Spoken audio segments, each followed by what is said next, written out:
39টা হাট বাজার আছে মহাসড়কের উপর যেগুলো যানজটের কারণ হয়। তাদের মিটিংয়ের সিদ্ধান্ত হয়েছে দুবাই জানেন যে হাট বাজার অপসারণের জন্য।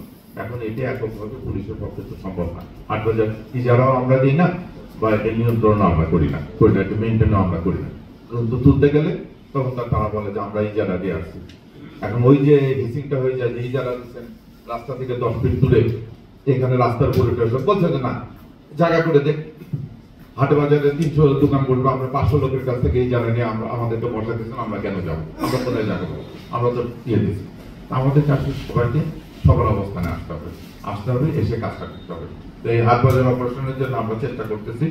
তারপরে যেটা বললো যে লক্ষ্যচক্রকারী, এটা আমরা বিআরটিএকে এবং অন্যান্য পরিবহন মালিকদেরকে বলেছি যে এটা যেন উঠছে, তারা ডিস্ট্রিক্ট পর্যায়ে তাদের কমিটি আছে, সেখান থেকে যেন তারা এটা হাইওয়েতে উঠতে না যায়। কারণ একবার হাইওয়েতে উঠলে এই গাড়িটা আমি ধরবো, আটক করবো, আমার ম্যান পাওয়ার যাবে, আমি কোথায় যে রাখবো সেটা নিয়ে ব্যবস্থা করতে হবে।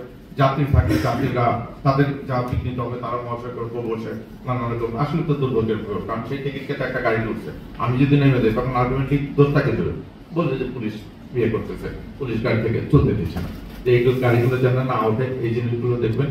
আমি বিআরটিএকে বলবো যে তারা যেন মোবাইল কোড আগে থেকে চালু করে, এবং এটা জেলা পর্যায়ে করলে মহাসড়কে গাড়িগুলো যাতে না আসে, তাহলে আমরা মহাসড়কটা যানজট মুক্ত রাখতে পারবো। আর চিন্তা ডাকাতি যেটা কথা বললেন, এটা কিছুটা বেড়ে গিয়েছিল পরিসংখ্যান আমাদেরকে বলে গত মাসে, কিন্তু এই গত শনিবারের আগের শনিবারে আমাদের আইজিপি মহোদয় হঠাৎ করে এটা নিয়ে, মানে আপনারা জানেন পাবনায় একটা ঘটনা ঘটার পরে উনি জরুরি ভিত্তিতে একটা মিটিং দিয়েছিলেন যে আমার হাইওয়েতে প্রায় 700 মতো পোস্ট দিয়েছেন স্যার, আমাদেরকে পর্যাপ্ত সংখ্যক গাড়ি দিয়েছেন, এটাতে আমরা একটা অ্যাপসের মাধ্যমে এখন কল করতেছি, মানে ক্রস পেট্রোলিং করতেছি। আর এই অ্যাপসটা আমি বলবো পরিবহন মালিকের যারা আছেন তারা এই অ্যাপসটার নাম্বারটা আপনি আমাদের হাইওয়েতে দিয়ে আছে, আপনারা নিয়ে নিতে পারেন। নিলে হবে কি আপনার এর সঙ্গে সংযুক্ত হতে পারবেন, সংযুক্তে আপনি দেখতে পাবেন যে আপনার নিকটবর্তী কোথায় কোথায় পেট্রোল পাম্প আছে। যে সার্ভিসটা আমরা এয়ারপোর্টে চালু করেছি, এয়ারপোর্ট থেকে বিদেশে একটা যাত্রী গেলে আমরা তাদেরকে আমাদের নাম্বারটা দিচ্ছি, দিয়ে বলতেছি যে আপনার এই নাম্বারটা নিয়ে আপনারা যদি হোয়াটসঅ্যাপে অন করেন, আপনি দেখতে পারবেন যে পুলিশ কোথায় আছে, পুলিশ দেখতে পারবে যে আপনি কোথায় আছেন। এবং আমরা এয়ারপোর্টে একটা হেল্প ডেস্ক চালু করছি, একটা প্যাসেঞ্জার আসার সঙ্গে সঙ্গে আমরা তার নাম্বারটা নিচ্ছি, নিয়ে আমরা সেই জেলার কন্ট্রোল পর্যন্ত বলে দিচ্ছি যে মহাসড়ক থেকে যাওয়ার পরে জেলায় যাওয়ার সময় জেলার পার্টি যেন তাদেরকে বাড়ি পর্যন্ত স্টপ করে নিয়ে যায়। কারণ আমরা দেখছি যে রাতের বেলা যদি সমস্ত রাতে ধরি, সমস্ত বাংলাদেশ খুব বেশি হলে 25 থেকে 30 জন বিদেশি যাত্রী যায়, 25-30টা গাড়ি, তাই 25-30টা গাড়ি স্টপ করার জন্য পুলিশের কোনো বিষয় না।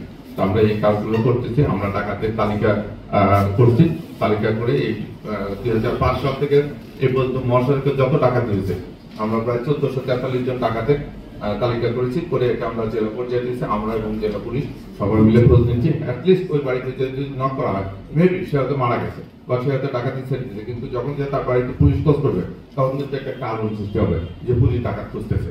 এতে যারা নতুন ডাকাত সৃষ্টি হচ্ছে তারা সাবধান হয়ে যাবে। আমরা এই ব্যবস্থা নিয়েছি, নিয়ে আমরা মনে করতেছি যে সার্বিকভাবে সবার সহযোগিতায় আগামী দিনে আমরা একটা নিরাপদ যাত্রা নিশ্চিত করতে পারবো। আমি আবারও বলতেছি যে আমাদের তরফ থেকে আমরা আইন শৃঙ্খলা রক্ষাকারী বাহিনী হিসেবে আমাদের তরফ থেকে যতটুকু সহযোগিতা দেওয়ার দরকার দিচ্ছি। এবং আপনারা জানেন যে মহাসড়কে আমি বলবো যে গত রাত দিন মিলে আমরা প্রায় 350-এর উপরে আমাদের 3900 কিলোমিটার মহাসড়কে প্রায় 350-এর উপরে আমরা টল করতে রাখি সারাদিন। এটা আগামী দিনে আমরা আরো বাড়াবো, কিন্তু দরকার হচ্ছে আমাদের সবার অবস্থান থেকে সবাইকে কন্ট্রোল করা।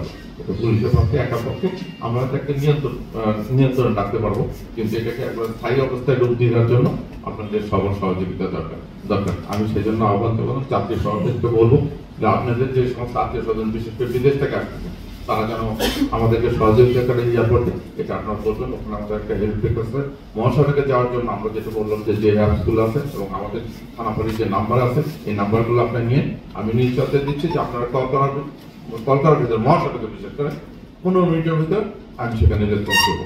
আর আপনারা জানেন যে ঢাকা চিটাগাং রোড এবং ঢাকা মহা রোড এটা সিসি ক্যামেরার ইয়েতে আওতাধীনে আছে। আমি ছোট্ট একটা ঘটনা বলি, একটু বুঝতে পারবেন। গত পরশু দিন বোধহয় শনি রাখা এখানে একটা বিকাশের টাকা হয়ে গেছে, এরকম একটা অবজারভেশন আসলো যে এটা পরশুদিন ঘটনা। পরশুদিন জানানি, কালকে আমাদেরকে জানাচ্ছে যে 1 কোটি টাকার মধ্যে ছিনতাই হয়ে গেছে। আমরা তখন এটা নিয়ে বসলাম যে পরশুদিন ছিনতাই হলো, আপনি জানালেন না কেন কালকে? বসে দিন জানালেন এখানে আজকে কেন আসছে বললে আমরা একটু খোঁজ খবর নিলাম। পরে ওনার কাছ থেকে বর্ণনা নিয়ে যেটা বললো, উনি বলতেছে গাড়ির ভিতর উঠে ড্রাইভারকে ওভারপাওয়ার করছে, ওরে গাড়ি নিয়ে চলে গেছে, যে ড্রাইভারকে নামা দিয়ে টাকা নিয়ে চলে গেছে। কিন্তু আমরা এই যাত্রা পথে দেখলাম সিসি ক্যামেরাতে একই ড্রাইভার স্বাভাবিকভাবে গাড়ি চলে যাচ্ছে এবং সেই ড্রাইভারই ফিরে আসতেছে। এটা নিয়ে মানে ইয়ে হয়েছে, আমরা ইয়ে করছি, আমরা ওই বিকাশের মালিককে ধরেছি। এখন এটা একটা ফেক ঘটনা, এর মালিক বিদেশে চলে গেছে। এই সব ইয়েতে কর্মচারীরা চেষ্টা করতেছিল যে টাকাটা ইয়ে করে দেওয়ার জন্য, এরকম ঘটনা আছে। এটার জন্য আসলে আমাদের সবাইকে সচেতন হতে হবে। আমি আপনাদের আমরা যে সুন্দর এখানে কথা বললাম, এই কথাগুলো আমরা বাস্তব করবো।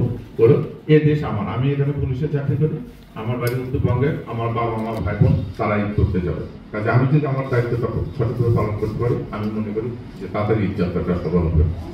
আমি এখানে একটা বয়স আছি, কিন্তু আমার আত্মীয় স্বজন, আমার পরিচিত জন তারাই মহাসড়কে চলাচল করে। আমি আবারও আপনাদের কাছে সহযোগিতা অনুরোধ জানাবো, যে কোনো প্রয়োজনে পুলিশকে বলবেন, আমরা রাস্তায় আছি, আমরা আমাদের সর্বোচ্চ দিয়ে চেষ্টা করবো।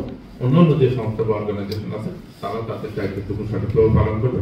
এর মধ্যে পারস্পরিক সহযোগিতার মাধ্যমে আমরা আমাদের ইচ্ছাটাকে এবং আমাদের মহাসড়কটাকে নিরাপদ করবো, নির্বিঘ্ন করবো। আমি যাত্রী কল্যাণ সভা থেকে ধন্যবাদ জানাচ্ছি এরকম একটা সুন্দর আয়োজন করার জন্য, এবং এখানে খনিজন নিয়ে এসে এই ভালো কথা মানে সবার যে অভিব্যক্তি, সবার যে প্রতিশ্রুতি, এই প্রতিশ্রুতি ব্যক্ত করার সুযোগ দেওয়ার জন্য সবাইকে আবার ধন্যবাদ জানাই। আমার বক্তব্য শেষ করছি। আসসালামু আলাইকুম।